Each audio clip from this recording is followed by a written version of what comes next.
একটা মৃত্যু পথযাত্রী পেশেন্টকে বর্ধমানে প্রচন্ড রিস্ক নিয়ে নেমে আপনি দেখতে পাচ্ছেন এখনো পর্যন্ত অ্যাম্বুলেন্সের রাস্তা খালি পায়নি। আমি বর্ধমানের প্রশাসনকে বলবো ইমিডিয়েট রাস্তাটা ক্লিয়ার করুন। উনি শ্বাস টানছেন, অক্সিজেন টানছেন, যে কোনো মুহূর্তে অক্সিজেন ফেলিওর হয়ে যেতে পারে। প্লিজ আমি অনুরোধ করব বর্ধমান প্রশাসনকে, প্লিজ আপনারা রাস্তাটা ক্লিয়ার করুন, এই মৃত্যু পথযাত্রী পেশেন্টটিকে বাঁচান।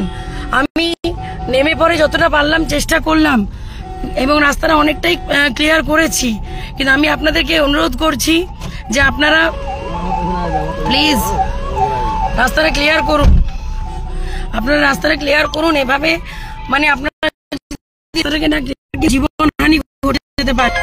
আমি অত্যন্ত নিশ্চিন্তায় আমি রাস্তাতে নেমে বাধ্য হলাম। রাস্তাটা ক্লিয়ার করুন এই জিটি রোডটা, কারণ অ্যাম্বুলেন্স ফেসে গেছে। আমি নিজে নেমে পরে অ্যাম্বুলেন্সটাকে অনেকটা পার করে দিলাম। দেখতে পাচ্ছেন যে পরিমাণ ট্রাক এবং ডাম্পের অসভ্যতা হচ্ছে,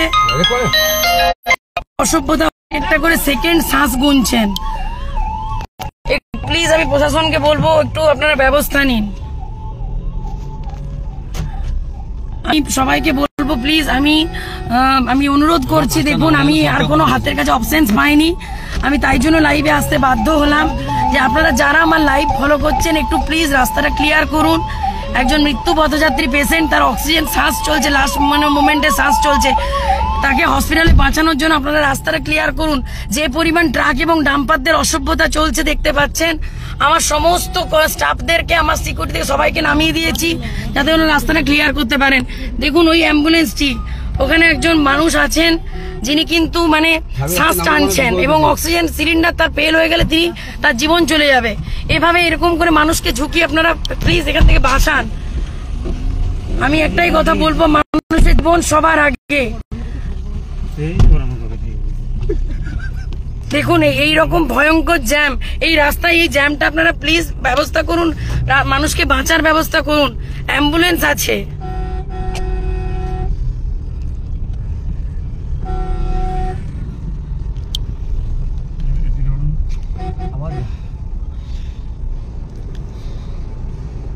অ্যাম্বুলেন্সটা ভালোভাবে হসপিটাল পৌঁছে যাক, মানুষটার প্রাণটা বেঁচে যাক। আমার কাছে এটাই সবচেয়ে প্রাইম টার্গেট। আমি বলবো আপনারা সকলে মিলে যারা মানে আছেন তারা একটু সবাই মিলে সহযোগিতা করুন।